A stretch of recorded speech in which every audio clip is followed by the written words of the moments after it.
Tem uma frase que eu não vou me lembrar de quem que é o autor, mas é que ela diz basicamente o seguinte, é que muitas vezes para tu conseguir chegar na verdade, tu não precisa buscar a resposta mais mirabolante. Muitas vezes a resposta que tem mais a ver com a realidade é a resposta mais simples. É uma resposta que está na tua cara, que estava na tua cara todo esse tempo. E nesse vídeo eu quero fazer uma pequena experiência que remete a algo que o Thinking Ape, ou Stardust, disse há muito tempo atrás em um vídeo, que ele disse que no longo prazo o rótulo de MGTOW ele não vai ser mais necessário, porque basicamente vai ser a solução assim de senso comum que todo homem vai conseguir chegar. Então eu quero fazer uma experiência pegando mais ou menos. Vamos pegar as últimas três gerações, assim, três grandes gerações. Vamos definir que uma geração é algo que dura em torno de 20, 25 anos. Então a gente pode pegar, por exemplo, a geração dos nossos avós, aqueles que nasceram até ali a década de 40. Pega a geração dos pais, que nasceram entre década de 50 e década de 70. E pega a geração atual, né, que nasceu a partir da década de 80. E vamos levar em consideração a decisão de se tornar MGTOW, de basicamente não querer se casar, não querer ter filhos. A gente pode ver que não existe internet, não existe uma comunidade, não tem onde obter essas informações. Então o máximo que tu pode fazer é tu chegar numa conclusão que tu mesmo percebe, assim, uma conclusão da tua vida cotidiana, do teu senso comum. Qual é o parâmetro que tu pode usar em todas essas três gerações para definir se o casamento e a paternidade ela vale a pena? Um parâmetro bem básico econômico que tu pode pensar a respeito é o custo. É o custo do casamento, é o custo da paternidade, é o custo de tu se tornar um chefe de família. E daí nessas horas muita gente vai pensar, não, mas o custo são as implicações legais. São quantas leis se tornaram piores e voltadas contra os homens nos últimos, vamos colocar aí, 80 anos. Só que tem uma outra parte assim, bem simples e bem puxando para o lado econômico, que é só tu levar em consideração a participação das mulheres na economia, a participação das mulheres no mercado de trabalho. É lógico que todo mundo vai dizer que, não, mas a minha avó trabalhava também. Sim, ela trabalhava num trabalho secundário. A prioridade dela era a casa e os filhos. Tem muita avó aí que era cozinheira, era lavadeira, era faxineira, costureira, ou quando arranjava algum emprego mesmo, era alguma coisa de assistente, recepcionista, algo bem básico. Então, basicamente, tu pode dizer que tu tinha metade da população trabalhando, metade da população pagando imposto. A outra metade estava fazendo bico, não estava trabalhando ou estava em casa cuidando dos filhos.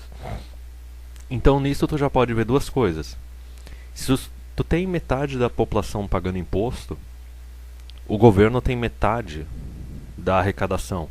O governo não tem como crescer, não tem como ter uma carga tributária muito alta.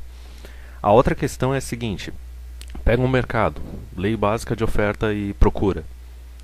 Se a oferta de mão de obra é a metade, isso quer dizer que o salário é praticamente o dobro. Então tu pega a partir da década de 60, entrada de mulher no mercado de trabalho. Tu pode ver que tem muitas pesquisas que dizem que a partir ali da década de 80, 70, o poder de compra do trabalhador comum não aumentou. Mas os salários aumentaram. Sim, mas tem inflação. Então tu pega ali. Vamos analisar primeiramente a geração dos nossos avós. Tu tem uma carga tributária baixa. Tu tem uma maioria esmagadora das mulheres que não trabalham, não querem trabalhar, querem cuidar da casa e dos filhos. Então, basicamente assim, analisa o teu avô. O teu avô ele tinha uma reserva de mercado para ele. Praticamente era só homem que trabalhava, só homem que estudava. E qualquer cara que se tornasse adulto e começasse a trabalhar, ele tinha recurso suficiente para sustentar uma mulher e sustentar os filhos. Eu não vou entrar na parte das leis, eu vou entrar só na parte econômica. Então pensa, o custo do teu avô para se tornar um pai, se tornar um marido, era muito baixo. Ainda mais porque ele ainda tinha aquela mulher que queria complementar ele, que queria auxiliar ele. Pega já a geração dos nossos pais, aquela geração nascida a partir da década de 50. Não só tu teve mais mulher estudando e trabalhando, tu teve mais mulher fazendo faculdade. Então assim, tu já vê que o fato de ter mais mulher trabalhando aumentou a arrecadação, aumentou o tamanho do governo, o governo começou a querer cobrar mais imposto, tá?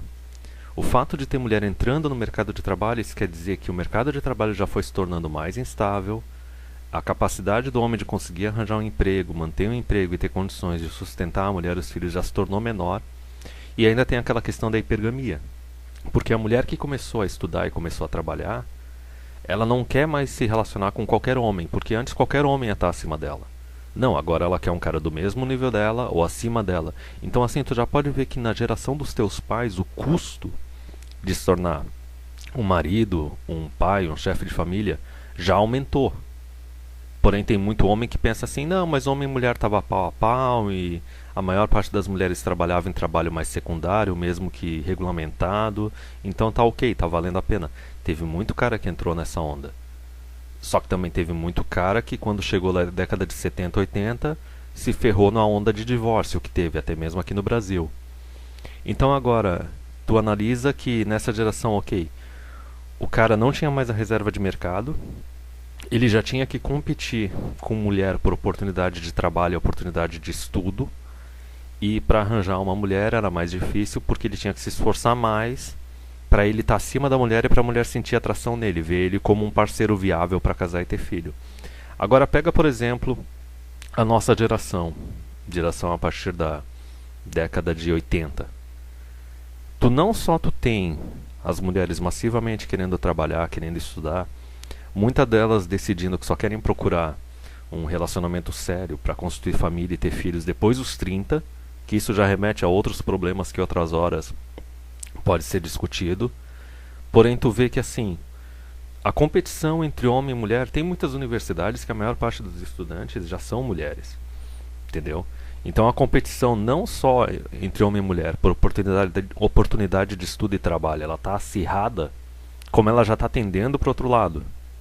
E a gente vê também no ambiente político muita gente insistindo que aqui no Brasil tem que ser implementadas as mesmas regras que são na Europa e nos Estados Unidos, de ter cota para mulher, ter bolsa para mulher, ter um monte de auxílio e benefício para a mulher poder trabalhar e estudar.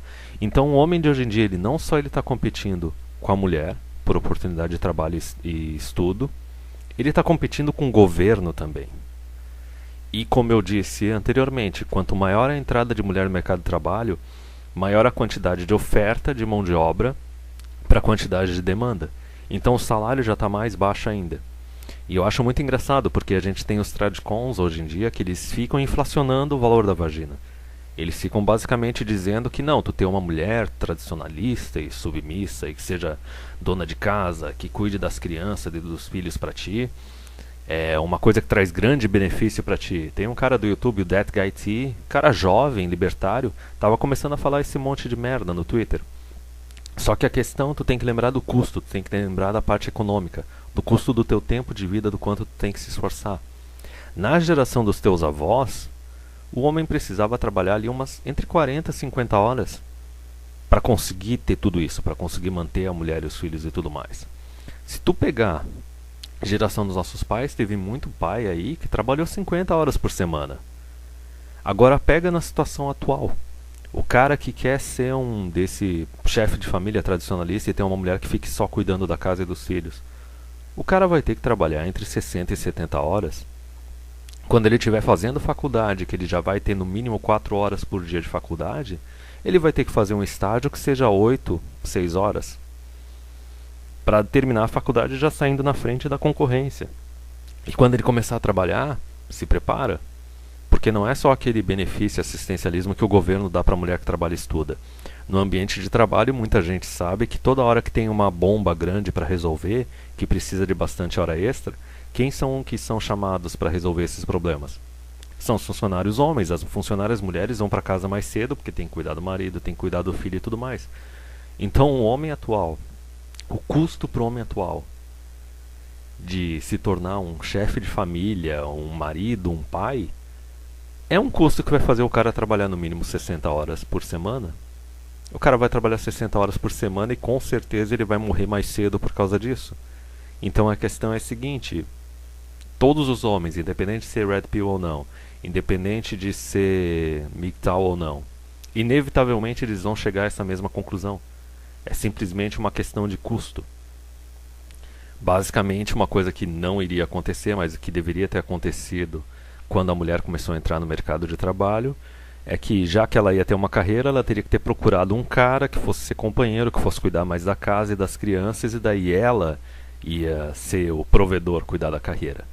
Mas a gente sabe como é que a mulher funciona, a gente conhece hipergamia, a gente sabe que isso não ia acontecer. Tanto que não aconteceu. Quando tu coloca a mulher para trabalhar e estudar, ela simplesmente aumenta o preço mínimo que um cara tem que satisfazer para ter um relacionamento com ela. Então, se tu tem um monte de mulher com ensino médio, elas vão querer um monte de homem com ensino superior. Tu tem um monte de mulher com ensino superior, elas vão querer um homem com mestrado e doutorado. E numa situação que a proporção de homens nas universidades já está se tornando menor que a das mulheres, como é que tu vai satisfazer toda essa demanda? E não só como é que tu vai satisfazer toda essa demanda. Por que diabos os homens vão estar dispostos a satisfazer essa demanda, levando em consideração todos os custos? Porque não importa se tu tem uma mulher que trabalha, estuda, tem mestrado e tudo mais. A hora que ela engravidar, ela vai começar a sugerir ela trabalhar meio período, ela trabalhar menos. E daí onde é que está aquela contribuição dela? Não está em lugar nenhum. O peso é sempre o homem que paga. E a questão afinal é, ele está disposto a pagar isso ou não?